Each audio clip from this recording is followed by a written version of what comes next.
दोस्तों, देश में एनडीए की सरकार भी बन गई। एनडीए ने अपना स्पीकर भी बना लिया। एनडीए में तमाम मंत्रिमंडल का बंटवारा भी हो गया। एनडीए ने जश्न भी बना लिया और एनडीए ने जश्न के बाद पार्लियामेंट पहुंचे तमाम सांसदों को शपथ भी दिलवा दी। पर इन शपथ में सबसे ज्यादा नजर जो बनी हुई थी वो बनी हुई थी कि आखिरकार गाजीपुर से जनता के द्वारा चुने गए प्रतिनिधि अफजाल अंसारी साहब की शपथ क्यों नहीं हुई है, क्यों उन्हें शपथ लेने से रोका जा रहा है, क्यों ये अड़चनें पैदा की जा रही हैं।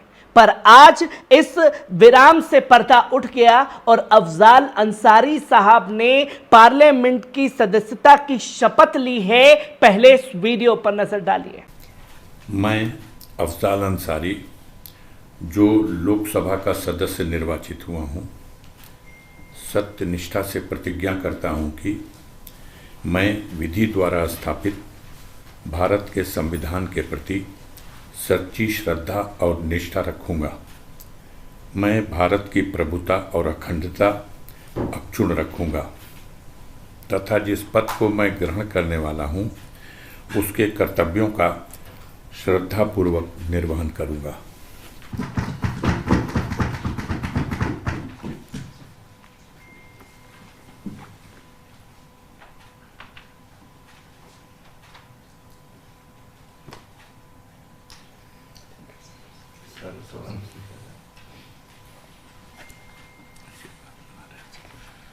आपने देखा कि किस तरीके से ये शपथ समारोह जो है वो अफजाल अंसारी साहब के लिए रखा गया, जिसमें कई सारे लोगों के सवाल थे कि आखिरकार क्यों रोका जा रहा था, जिसका जवाब खुद अफजाल अंसारी साहब द्वारा भी दिया गया है। जहां ये बताया गया कि अफजाल अंसारी ने सोमवार को गाजीपुर के सांसद के तौर पर लोकसभा में शपथ ली। इसके बाद उन्होंने मीडिया से बातचीत करते हुए बताया कि लोकसभा स्पीकर ओम बिरला ने उन्हें लोकसभा के सदस्यता की शपथ दिलाई है। अफजाल अंसारी ने ओम बिरला के प्रति आभार व्यक्त करते हुए कहा कि इसके लिए स्पीकर धन्यवाद व्यक्त करते हैं। साथ ही उन्होंने कहा कि गाजीपुर की जनता का देश और देश की जनता का ढेर सारी शुभकामनाएं और मुबारकबाद देते हैं कि उन्होंने हमें चुन करके संसद पहुंचाया है। अफजाल अंसारी ने यह बताया कि उन्हें संविधान के अनुच्छेद 99 के आधार पर सदस्यता की शपथ दिलाई गई है। इससे पहले संसद के सदस्यों के शपथ लेने के दौरान शपथ लेने से रोके जाने के बाद सोमवार को लोकसभा स्पीकर ने उन्हें शपथ दिलाई। बताते चलें कि पूर्व में नवनिर्वाचित सांसदों के शपथ ग्रहण के क्रम में अफजाल अंसारी को शपथ नहीं दिलाई गई थी। इसकी वजह सुप्रीम कोर्ट की एक फैसले को बताया गया था, जिसके कारण यह अड़चन लगी हुई थी। जहां यह बताया गया कि सुप्रीम कोर्ट के आदेश के बाद अफजाल अंसारी को शर्तों के साथ चुनाव लड़ने की अनुमति दी गई थी, लेकिन इसके साथ ही उन्हें सांसदों की गतिविधियों में हिस्सा नहीं लेने के निर्देश भी दिए गए थे।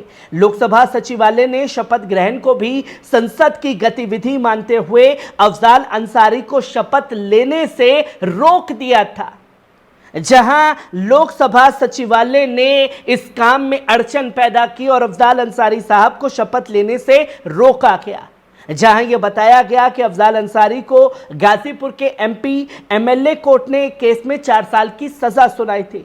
इस आदेश के बाद उनकी लोकसभा की सदस्यता खत्म हो गई थी। अफजाल अंसारी ने इसके खिलाफ हाईकोर्ट में याचिका दायर की थी, लेकिन वहां से उन्हें राहत नहीं मिली है। इस पूरे मामले को लेकर वे सुप्रीम कोर्ट गए थे, जहां 14 दिसंबर 2023 को सुप्रीम कोर्ट ने अपने आदेश में उनकी संसद के सदस्यता को वापस करने के आदेश दे दिए थे। जहां सुप्रीम कोर्ट के फैसले के बाद भी रोका जा रहा था, जब सुप्रीम कोर्ट की तरफ से कुछ पाबंदियां भी लगा दी थी। इसमें कहा गया था कि अफजाल अंसारी सदन कार्रवाई में हिस्सा नहीं ले पाएंगे। बताते चले कि लोअर कोर्ट में गैंगस्टर एक्ट के मामले में 29 अप्रैल 2023 को अफजाल अंसारी सहित अन्य को सजा सुनाई गई थी, जिसके चलते उन्हें रोका गया। पर अब अफजाल अंसारी और गाजीपुर की जनता को बड़ी राहत मिली है, जहां अफजाल अंसारी एक बार फिर पार्लियामेंट के अंदर उसी दमखम से आवाज को बुलंद करते हुए दिखाई देंगे।